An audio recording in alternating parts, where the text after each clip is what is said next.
चर्चित रेप के इस मामले में आखिर 3 साल बाद पीड़िता को नारनौल न्यायालय से न्याय मिल ही गया। कनीना में हुए सामूहिक रेप केस में न्यायालय ने 8 में से 5 आरोपियों को बरी कर दिया है, जबकि 3 मुख्य आरोपियों को 20-20 साल की कठोर कारावास और 20-20 हजार रुपए का जुर्माना लगाने का आदेश दिया है। साथ ही आपको बता दें, पीड़ित पक्ष के वकील कर्ण सिंह यादव ने जानकारी देते हुए कहा है कि पीड़िता के साथ 12 सितंबर 2018 को कनीना में अपहरण कर सामूहिक दुष्कर्म किया गया था। इस मामले में पीड़िता ने अपने साथ हुए दुष्कर्म को लेकर पुलिस में शिकायत दर्ज करवानी चाहिए थी, लेकिन पुलिस ने उस समय शिकायत दर्ज नहीं की थी और बाद में पीड़िता द्वारा 0 FIR दर्ज करवाई गई थी। ये पूरा मामला पूरे हिंदुस्तान में चर्चित रहा है। इस मामले को लेकर पुलिस ने SIT गठित की। SIT टीम में IPS स्तर के अधिकारी शामिल किए गए थे। पूरी जांच में न्यायालय में 33 गवाह पेश किए गए।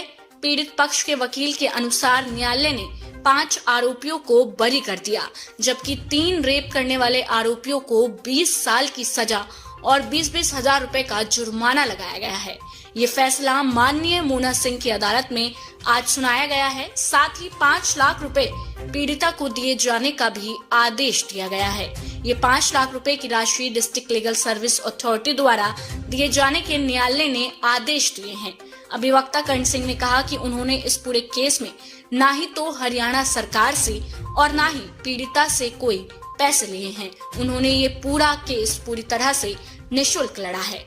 गौरतलब है कि कनीना क्षेत्र के चर्चित गैंग रेप में 8 आरोपियों पर आरोप लगे थे, जिसमें कल न्यायालय ने 5 आरोपियों को बरी कर दिया था, जबकि 3 को दोषी करार दिया था और आज जिन आरोपियों को दोषी करार दिया था उन्हें 20-20 साल की सजा सुनाई गई है। 12 सितंबर 2018 को पीड़िता अपने पिता के साथ स्कूल बस में सवार होकर कोचिंग के लिए कनीना आई थी, जो कि बस स्टैंड से उतरकर अपने कोचिंग सेंटर जा रही थी। उसी दौरान पीड़िता के गांव के ही आरोपियों ने पानी में नशीला पदार्थ मिलाकर उसे बेहोश कर दिया था, जिसके बाद उसे गाड़ी में बैठाकर एक कुएं पर ले गए, जहां तीनों दोषियों ने पीड़िता के साथ गैंग रेप किया था। गैंग रेप के बाद पीड़िता की हालत खराब हो जाने पर दोषियों ने पीड़िता को वहीं छोड़कर भाग गए थे। इस मामले में कुल 33 गवाहों को अदालत के सामने पेश किया गया। 12/9/2018 को ये घटना घटित हुई थी कनीना पुलिस स्टेशन की ज्यूरिसडिक्शन में, जिसमें पीड़िता के साथ गैंग रेप किया गया था और उसकी शिकायत पीड़िता ने कनीना पुलिस स्टेशन में दर्ज करवाने जब वो गई तो वो शिकायत उस समय दर्ज नहीं की गई। फिर इसके ऊपर 0 FIR 13/9/2018 को पुलिस स्टेशन रेवाड़ी में दर्ज हुई। उसके बाद इसकी इन्वेस्टिगेशन वापस कनीना पुलिस स्टेशन को दी गई थी, जिसमें SIT कॉन्स्टिट्यूट की गई थी और जिसमें IPS लेवल के पुलिस ऑफिसर्स भी SIT के मेंबर थे। जो मामला काफ़ी हाईलाइट हुआ था और चूंकि गैंग रेप कमिट होने के बाद पीड़िता की शारीरिक हालत बहुत ख़राब हो गई थी, तो उसको बाद में हॉस्पिटलाइज्ड भी करवाया गया था। इसकी इन्वेस्टिगेशन हुई, जिसमें कुल 33 गवाह इन्वेस्टिगेशन के दौरान उनको लिस्ट ऑफ विटनेसेस में साइट किया गया था। जो चार्ज फ्रेम होने के बाद 8 अभियुक्तों की ट्रायल हुई, जिसमें 3 पर गैंग रेप के आरोप थे, बाकी 5 आरोपियों पर छोटी धाराएं थी कि उन्होंने पुलिस को इन्फॉर्मेशन नहीं दी।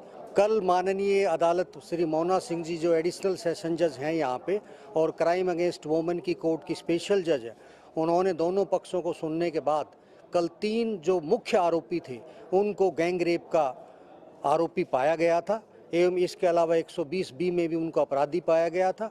आज क्वांटम ऑफ सेंटेंस के ऊपर दोनों पक्षों को सुना गया है एवं दोनों पक्षों को सुनने के उपरांत अदालत ने तीनों अभियुक्तों को 20-20 साल का कठोर कारावास गैंग रेप के सेक्शंस में दिया गया है एवं 120B में 5 साल का कारावास दिया गया है।